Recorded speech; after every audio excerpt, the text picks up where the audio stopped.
Welcome to the XY Advisor Podcast, a global community of financial advisors sharing and learning with one another to drive the positive evolution of financial advice. To get involved, go to xyadvisor.com or simply download the XY Advisor app.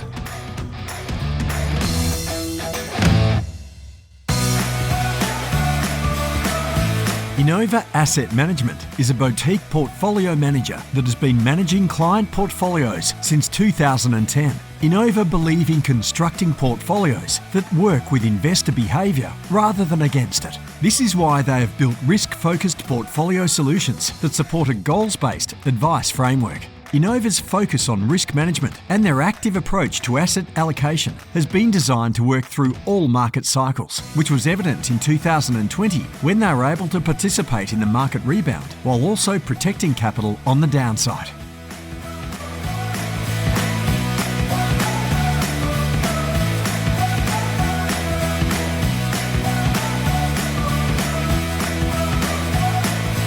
Hello and welcome to this topics series on behavioural investing, where we take a deep dive into client and advisor decision making. My name is Fraser Jack, and in this series we hear from a fantastic panel of speakers.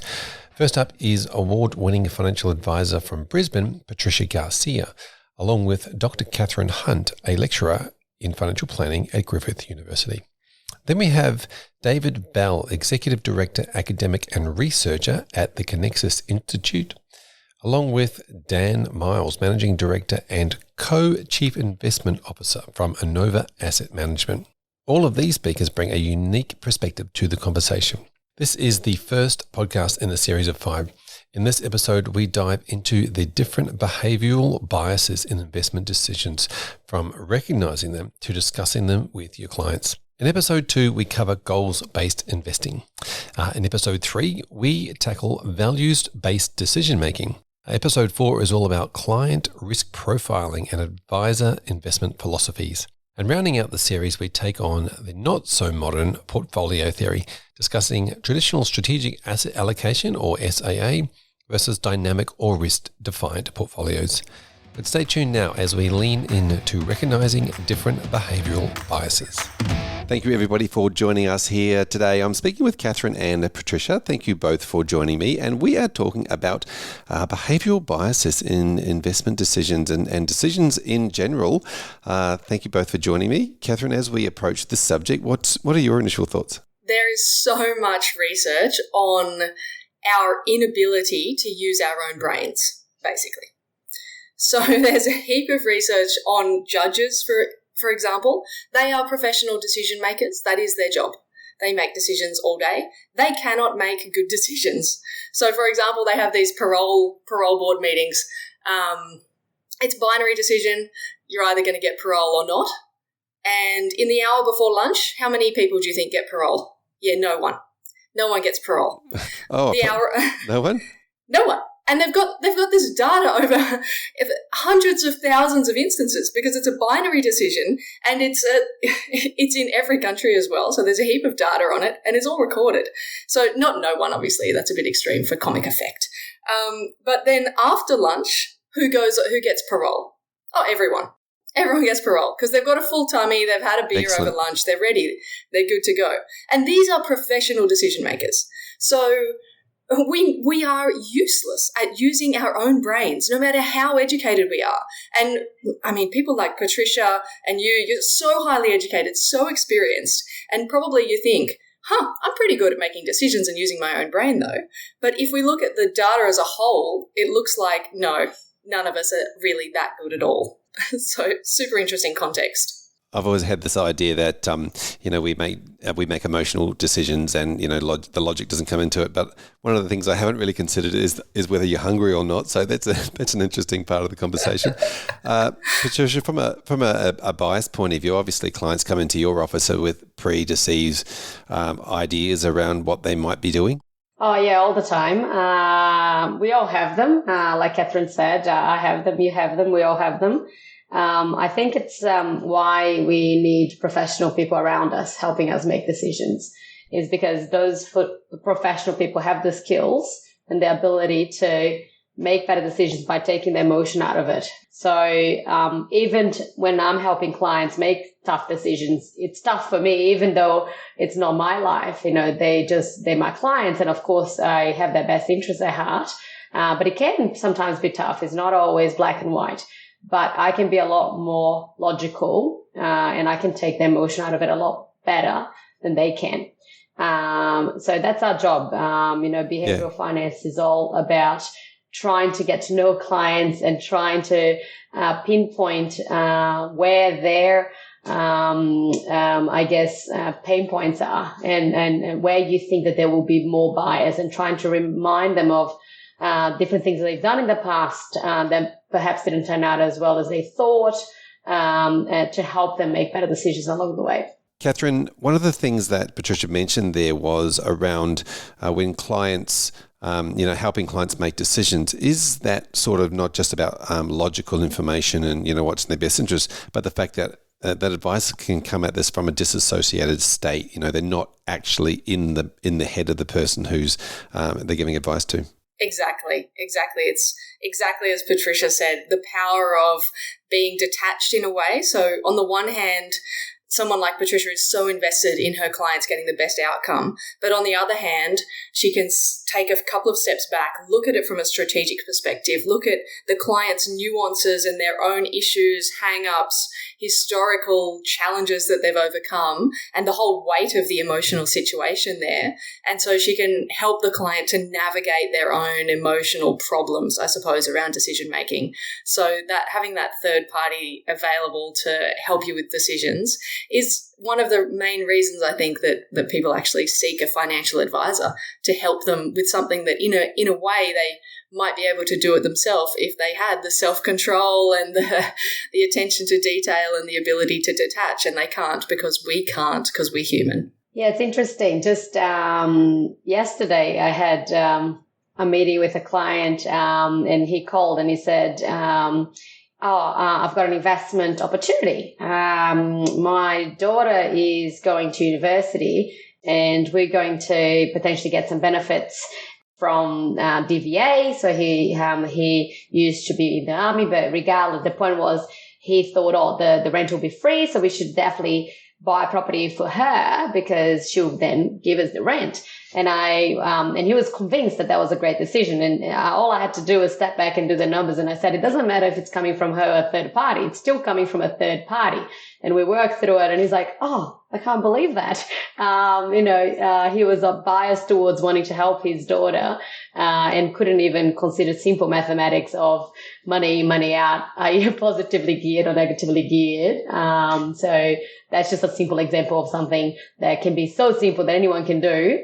That a smart person didn't think to walk through those steps because they were emotionally biased towards helping their child. Yeah, this is an interesting point, isn't it? It's about that emotional bias could be financially not in the client's best interest, but yet still be exactly what they want to do, which might be in their emotional interest or the thing that they get the most joy or pleasure out of doing. What are your thoughts, Catherine?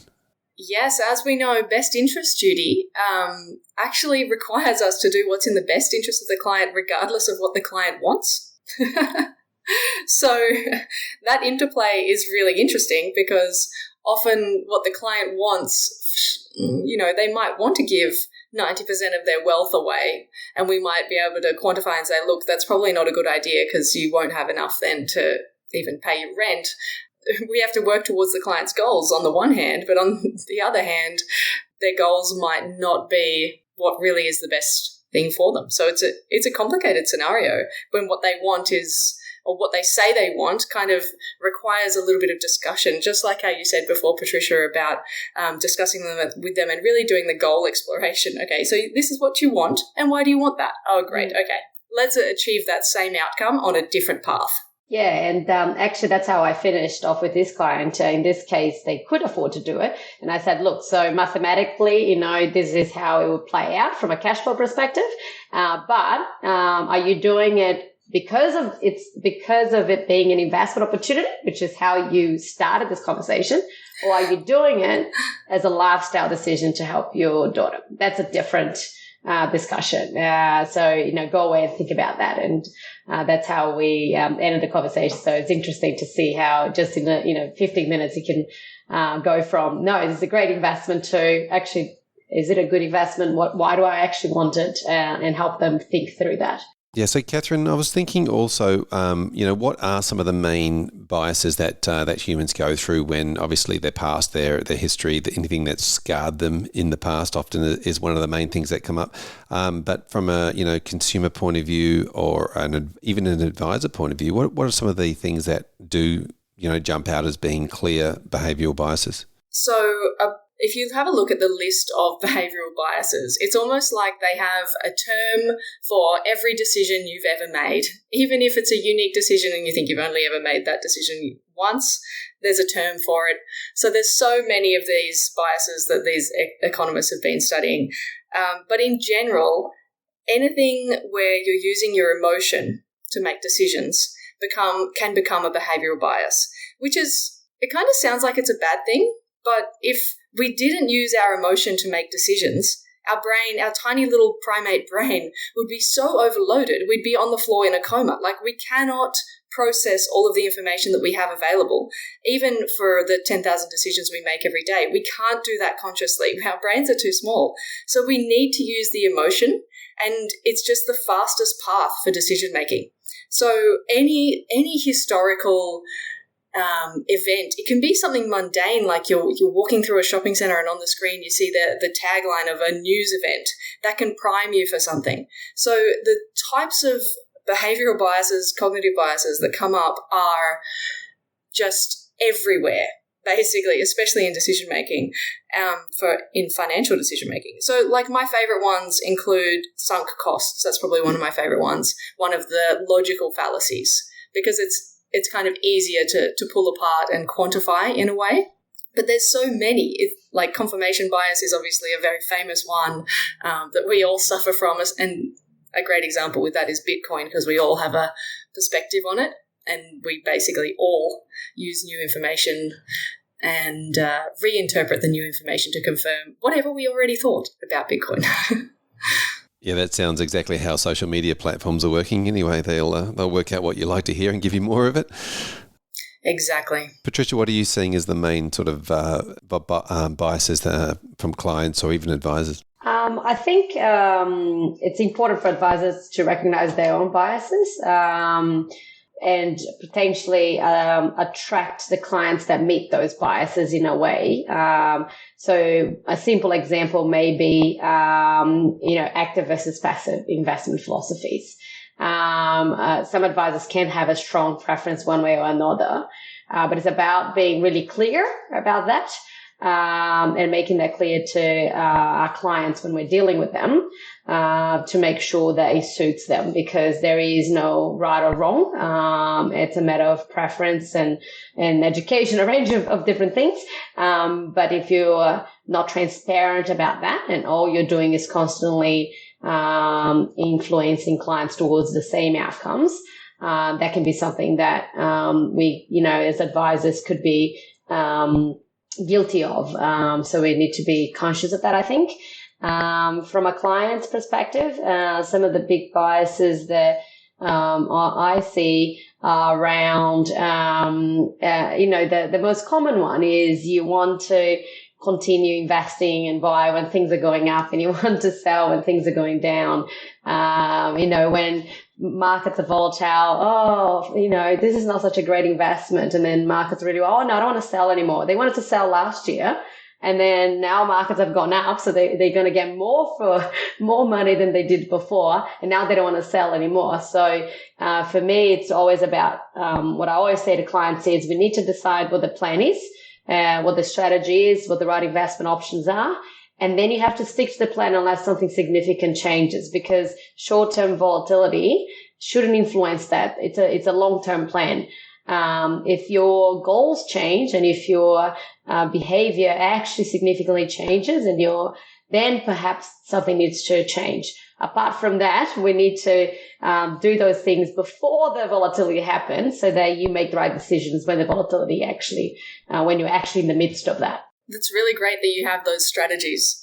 So I can imagine that navigating the client's biases must be almost impossible, Patricia, because especially, okay, at the moment, obviously it's primed, the market volatility, but navigating that amongst the fact that they're actually going to be worried at some point. They're going to see their portfolio value and think, what is going on here?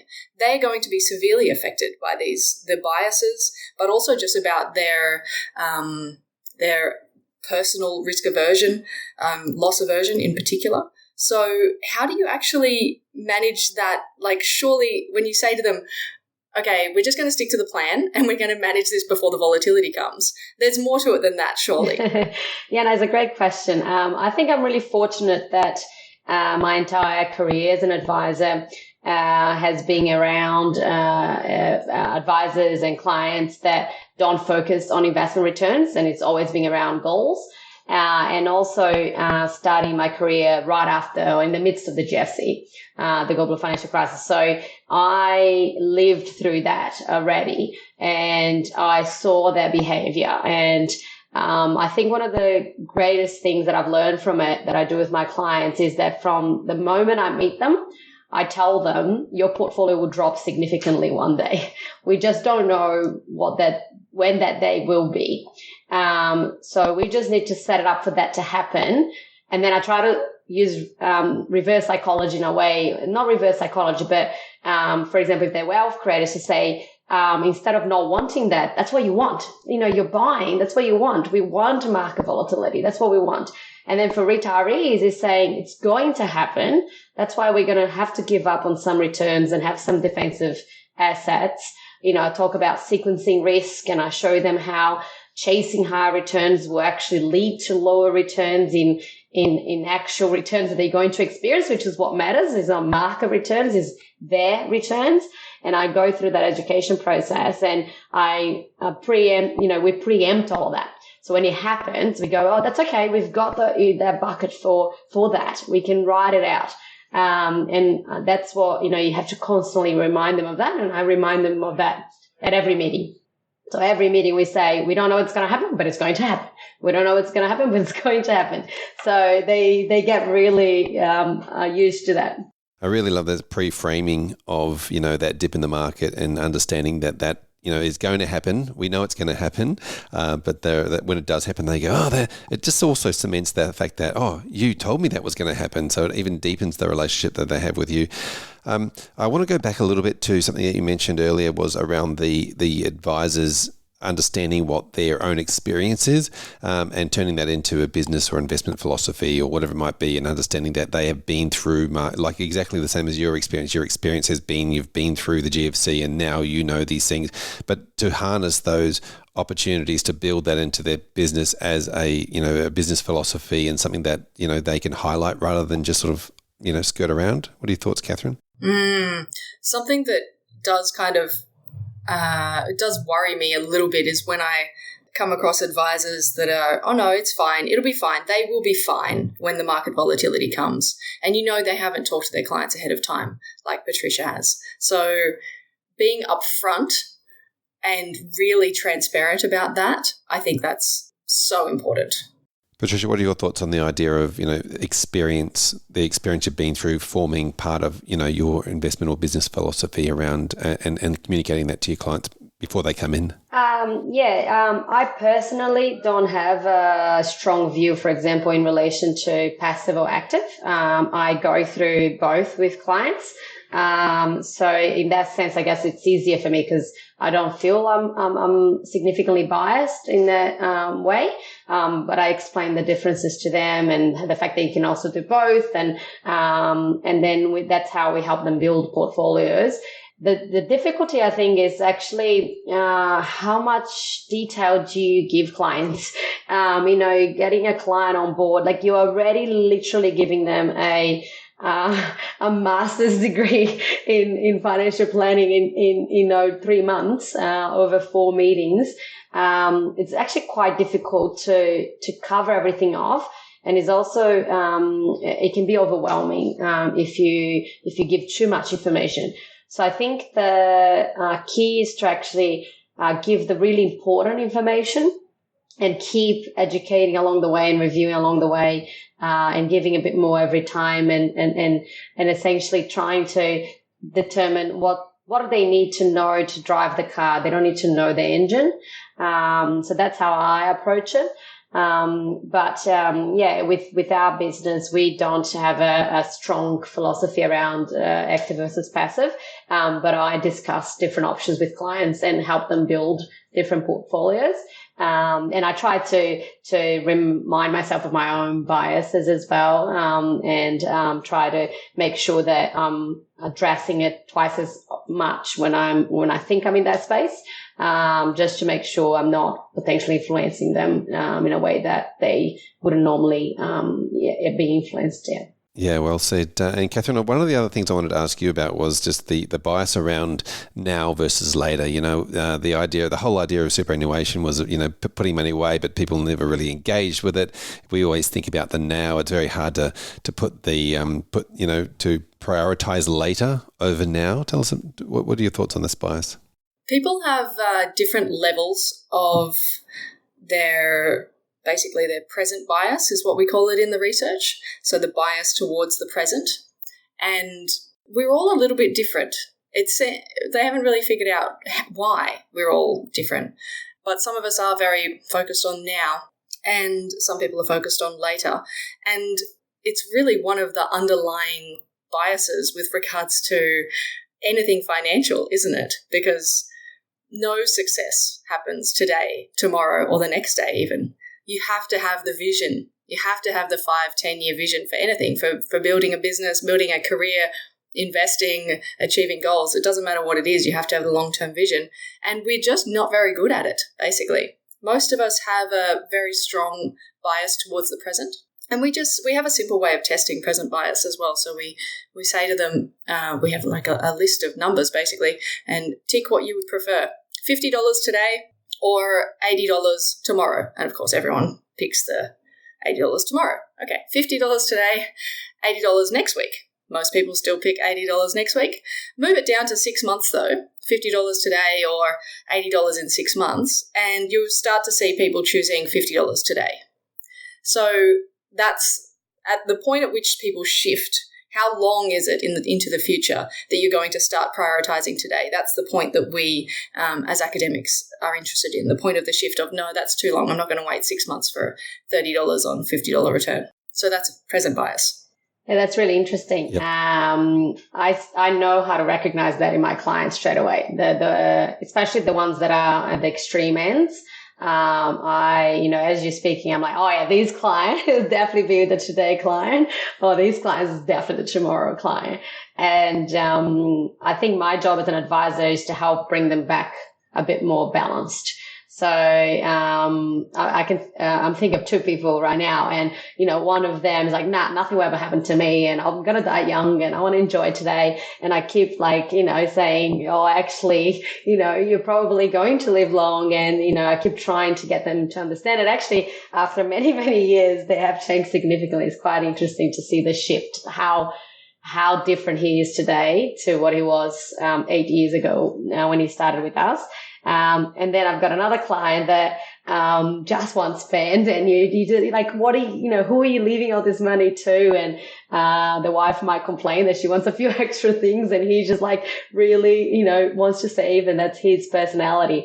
And then again, I keep reminding them, oh, I actually can afford to spend a bit more, and this is why. And we go through that, and it's slowly you might see them spend a little bit more. So it's interesting to see the differences, and I think our role is just to make sure that we're being really transparent with them of the impact of those decisions, and keep reminding them and educating them so they can potentially change slightly once they get more educated and more comfortable. Yeah, Patricia, one of the hard things has always been managing different personalities in a couple. In that respect, often it's not spoken about at home, and then they come into the office and you're asking questions that are difficult to articulate, and then they find out that they're on different pages with those particular things.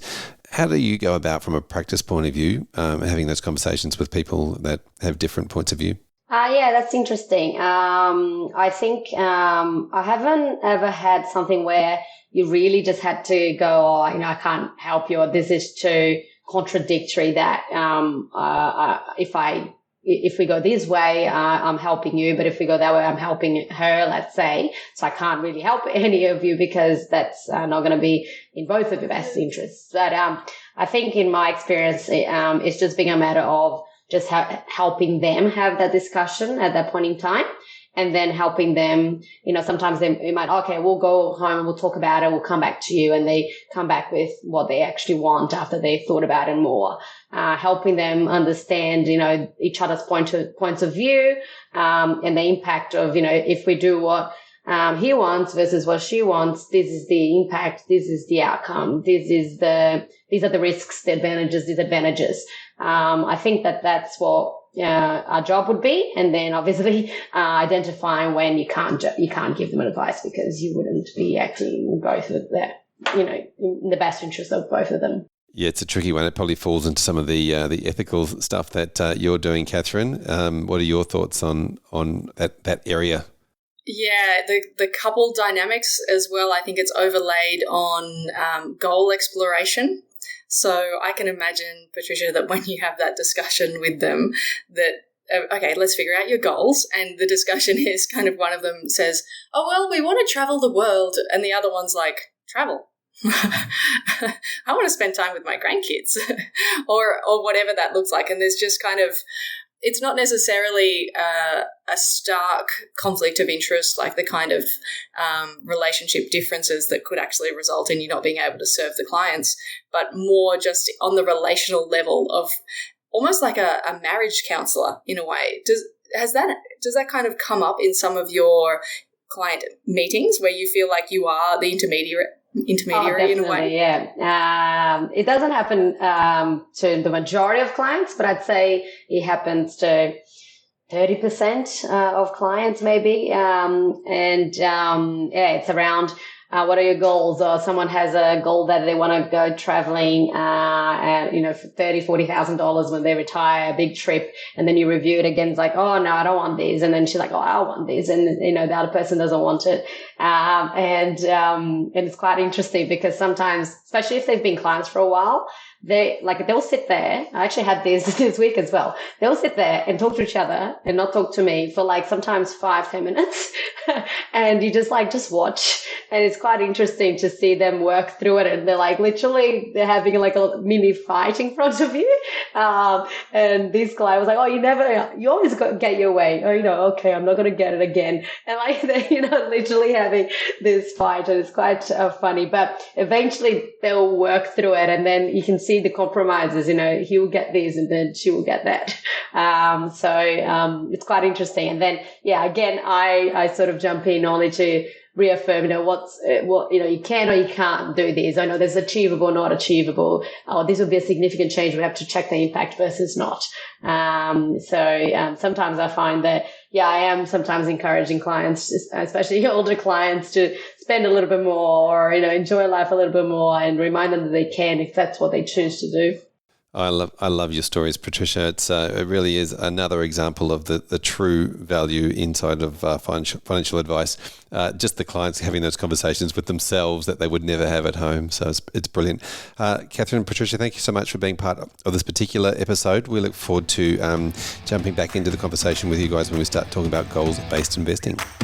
Thank you for joining us. This is the first episode of 5 that we're talking around investor behaviours and investments and decision-making and a whole lot of fun topics. I'm joined by Dan and David. Thank you, gentlemen, for joining me. Dan, I might start with you. We're talking about the concept of behavioural bias in investments decisions, and obviously that could mean investors or investors, as in the consumer or the investment manager. Dan, tell us about what your idea around some of the behavioural biases that affect decision making. Yeah, I mean, there's some of the obvious ones that people are aware of. Short-termism,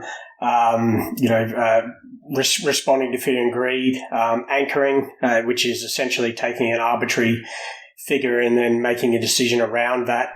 That short-termism component, looking at what's happened in the recent past and assuming that that's what's going to occur into the future.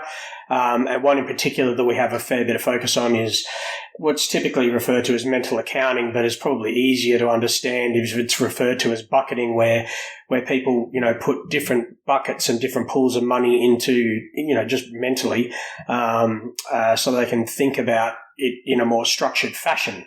And some of these biases, we know that they can be value destructive, but our belief is that if an advisor is equipped and tooled and educated, and they go into client meetings understanding some of these biases, that they don't necessarily have to be value destructive, they can be value accretive.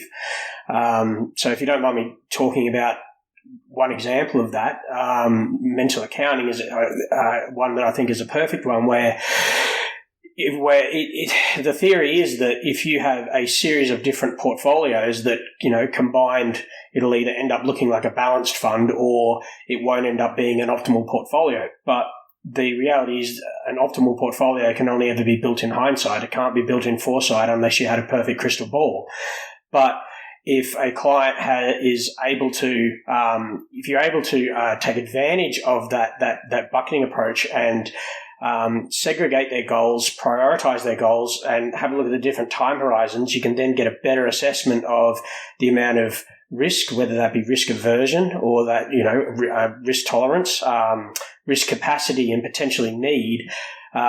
You can help them construct a portfolio that's more appropriate based on those series of goals. And on top of that, they then have a much greater understanding as to why they own the assets and the amount of risk that they're taking to achieve those particular outcomes, which is where I think it can actually be quite beneficial, where you can take behavioural biases and work with them as opposed to just assuming they're the devil and you always need to try and overcome them over time.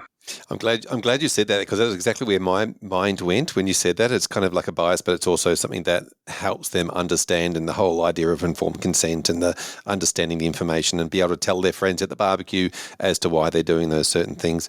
Thank you for that. David, when we talk about the different areas around behavioural bias and investing, what are your thoughts? Well, it's such a fascinating area. If you think about the academia of all this, you had sort of 50, 60, 80 years of rational market theory and all the academics saying, no, the world's rational, every decision's an informed decision and so forth. And then really over the last 30 to 40 years, you've had behavioural insights coming into the fray. And it's sort of not that well known, but academic literature in a way pushed back from publishing most of these areas for a long, long time. And now it's sort of really opened up. So the last 10, 20 years, you've just seen a whole wave of research which brings rational and behavioural decision-making together and tries to explain a broader view of how decisions are made. So it's very fascinating, and you can see across so many different parts of the industry and the way decisions are made. So just to broaden it out a little bit, and you can rein me back in, Fraser. If you think about the way that saving systems are designed, so superannuation is really a big nudge, and it's sort of compulsory saving. And if you left that choice to the individual, people would struggle to make that decision to save, put 10% of their savings aside. So that's a giant nudge, and that's sort of a common design which accounts for behavioural bias in terms of savings behaviours. If I bring it back to the investment management world, it's fascinating what you see in the institutional investment management world. So past career, I used to work in the hedge fund world, and I've visited a number of funds, with amazing investors who have in-house psychologists who sit alongside a data expert, and they'll actually be analysing every trade-by-trade decision that their portfolio managers are making to try and identify their particular behavioural biases. And some of the ones that Dan mentioned really come to the fore. And a couple here are sort of what you call disposition effects, and that is that people prefer to sell their sell their winners and hold their losers. So you get some sort of an endorphin rush from realising a profit, and you say, you go home that day and you say, well, I've locked in some good profits here, I feel good about myself. And then you hold your losers. You don't want to have to accept that you've made a loss on this position. And I've seen that amongst family decision making, and you see it in the institutional world as well. And so that's absolutely. why you have things, you do. And that's why you have things like investment committees where someone comes in over the top and says, look, you just have to get out of this position. You're just denying the obvious there that this company's just not going to recover. And so you sort of see that type of thing at the institutional levels. And then, of course, it can step down to retail decision making and really bring it back to what Dan's saying. There's this amazing value add for advisors in terms of being able to work through some of these behavioural biases, perhaps give comfort to a client to work through them and put them aside, but also this ability, nearly a behavioural alpha, nearly at the advice level, to turn some of them into a positive step that clients can take. Yeah, now you mentioned in that the concept of behavioural decision making and logical decision making as two separate things, which I found was really interesting. Especially in the, obviously when we're talking to clients in consumer, it's very obvious that a lot of decisions are made emotionally or behavioural, as we're going to call it. But yeah, it's really interesting to hear that conversation around, in the investment committees and the investment management space, and even in the hedge fund space, that the behavioural stuff comes so much into it, because you make this assumption, I guess, that it's all got to be based on rational decision making. What are your thoughts, Dan? Yeah, no, it's definitely not. And in fact, I don't want this to turn into any kind of product flog, but we've set up our investment committee and our investment processes to be as largely systematic as possible to try and overcome what we recognise as behavioural biases that we know will come to the fore. And just because you're conscious of them doesn't mean that you're not going to necessarily react to them, or you're going to be able to ignore them. And so having processes in place to, when you have loss makers, if the information has changed and the information you now have says that, your original assumptions and your original inputs that you used to make that decision are no longer valid, it has to go. And if you've got something that has done really well, and the immediate thought process may be, we should book some profits, but if the underlying investment thesis and the forecasting methodology, assuming you use one, is still sound, and in fact could be improving, that you're in a position that you need to stay in there. Some examples of these are, going into COVID, towards the end of March, we were very extremely nervous about what could occur. I mean, if everybody thinks back to the end of March, no one had any idea what the pandemic could have meant, and the market had already fallen 30%, and it was a very difficult time. When you think about second waves and how what this could have in the economy and But we had processes in place that said, you have to buy, you have to reinvest. And we had divested prior to that, not because of the pandemic, but because of valuation issues. It was that systematic approach to overriding the human decision making. I kind of describe it as a compass. It tells us north, south, east, and west, and then the human element can come in and say, well, maybe you want to take a boat to get to this place instead of a plane, or, depending on the weather, or you might want to go, north by northeast instead of, just directly north. But at the end of the day, you still need that compass. Otherwise, your own human biases, your own emotions are going to have a huge effect over the portfolio decision making, and generally in a value destructive fashion, unless you get lucky. And, sometimes people do get lucky and then they claim it as skill. I think that past has shown us that there's been a huge amount of luck over the past, and people benefiting from it and making them, putting their hand up and saying how great they've done. I wanted to quickly touch on the anchoring conversation too, because I think it's a really important one. Obviously, the obvious is anchoring to past performance, and a very easy one for people to look at, or past fees or whatever it might be. And there's plenty of benchmarks to anchor against. Talk to us about anchor. I might get you to start with this one, Dave. Yeah, if I just jump back to what you were going through there, that was just fascinating, Dan. And I guess what you were pointing to was some systematic rules which are largely based on fundamentals. And it's also quite common to see systematic rules just based on P&L. So you hear terms like the classic stop loss. It's really a behavioural control to stop people and pull them back in and say, your P&L's reached a certain level. You have to go in and have a good think about this now. So, yeah, these things are everywhere. Yeah, anchoring is a very common one as well. Fascinating little subtopic. And in Australia, you do see anchoring on past performance is one of the bigger issues. Fees is one, but even portfolio managers themselves, they have a set of principles and maybe even favourite companies. You see examples of anchoring around CEOs that people quite like. So you also see a whole range of just little rules of thumbs. You may not even know them yourself, and that's the value of having just people come in occasionally, check out what you're doing, or a good investment committee who are truly independent and just come from different perspectives to just challenge you a little bit, keep you fresh, and make sure that you're wading through some of these sort of barriers. Yep.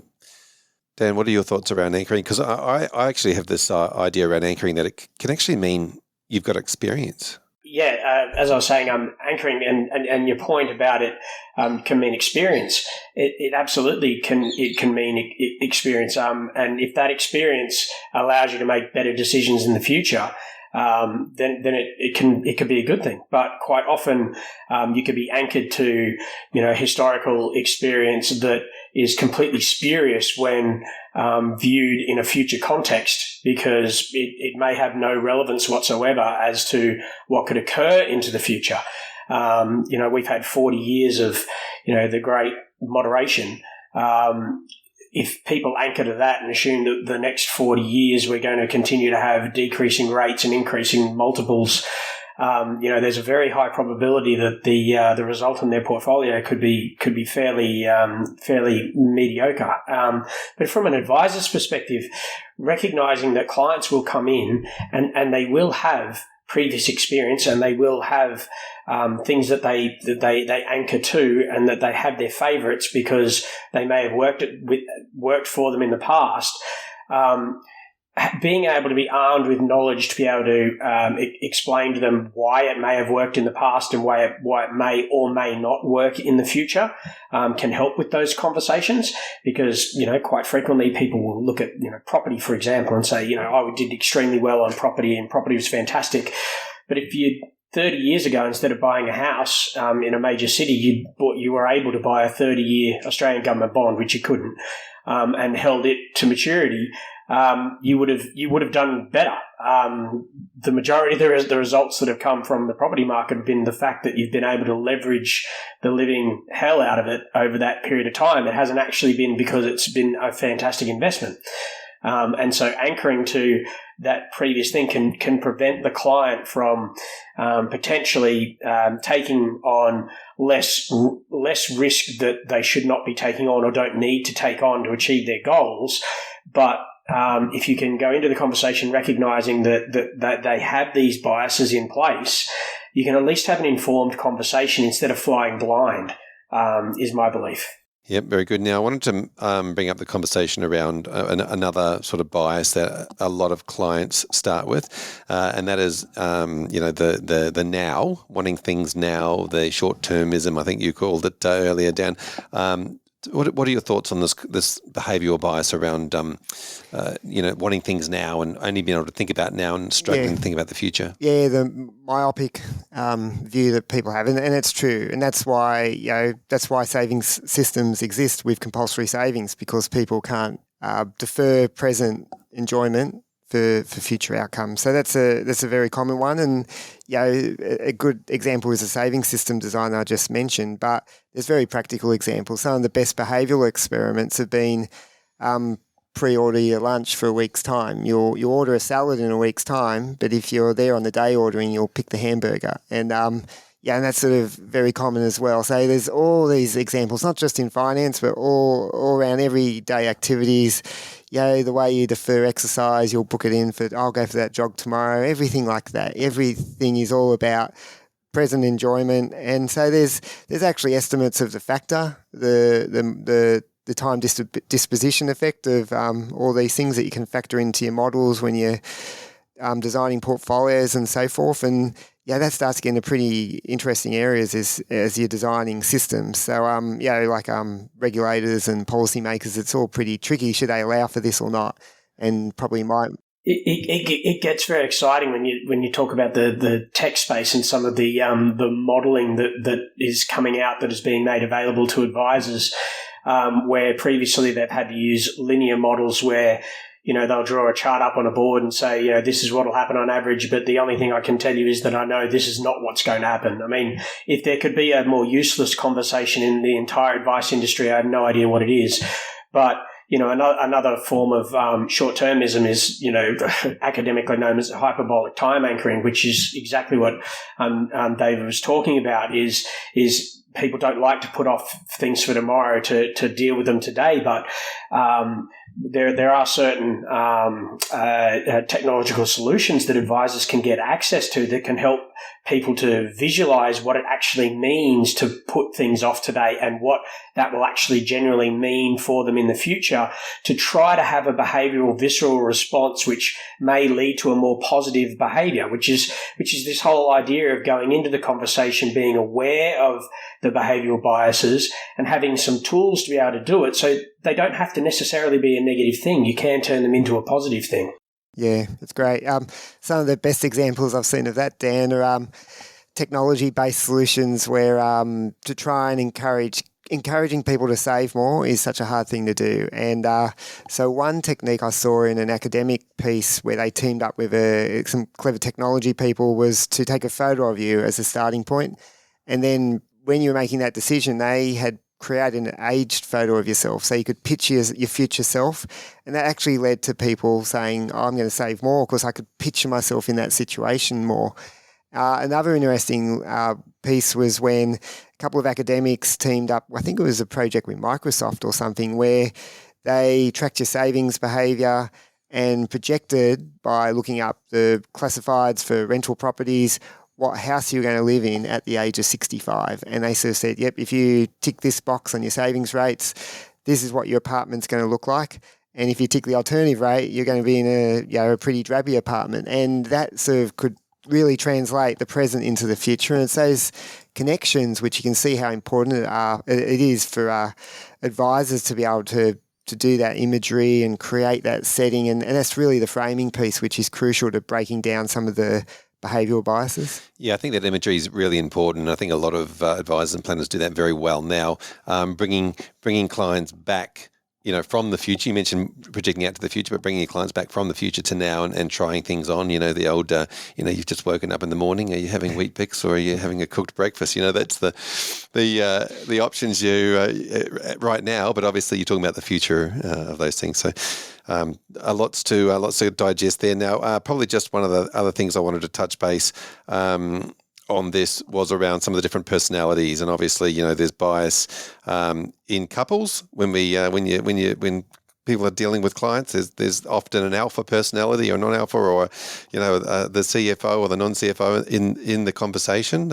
How do you manage to? What are your thoughts, Dan, around bringing both those personalities into the conversation and making sure that there's no bias from one over the other? I'm not sure I'm the most qualified to answer. I think I can provide suggestions that I've gotten from some advisors that I believe do it quite well, in that they have the meeting with the couples, but then also have the meetings with the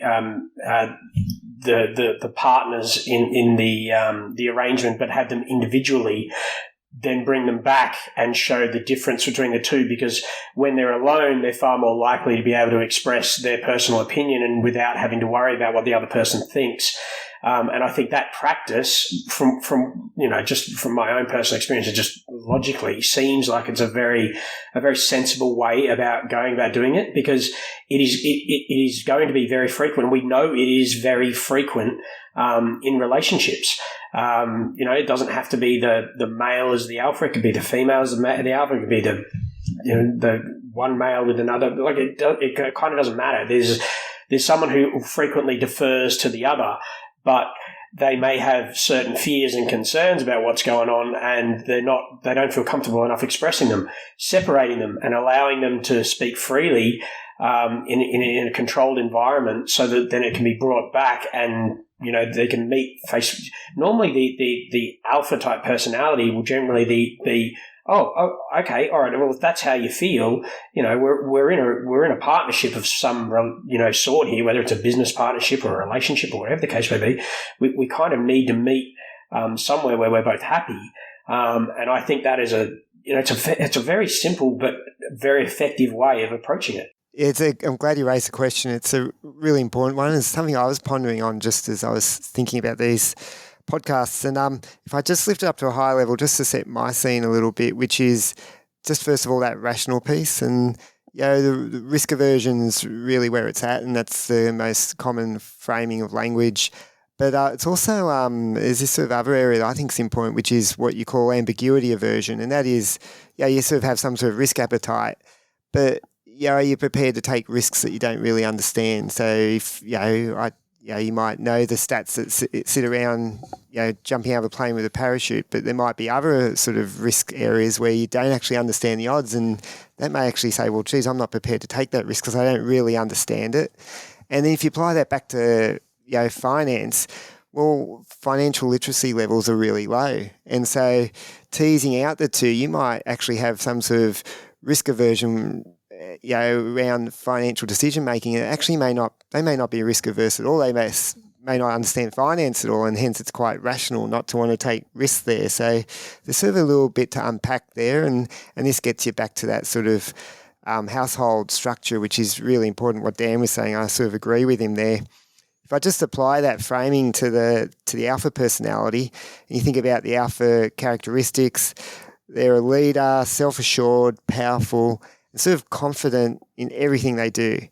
But that's also where the risk is, because what happens if their financial literacy levels aren't that great? Then they sort of feel like they have to make a confident, strong decision, yet they're not really set up to do that well. And so there's actually an alarm bell there for an advisor if they identify that sort of alpha characteristic, that they really have to filter that. What do these people understand about financial decision making in general? Otherwise, you get a strong response, put a plan together, think you're doing everything well, and it may not turn out good at all. And so it's a really interesting area. Yeah, there are so many very interesting areas around this. Gentlemen, thank you so much for joining me in this particular episode.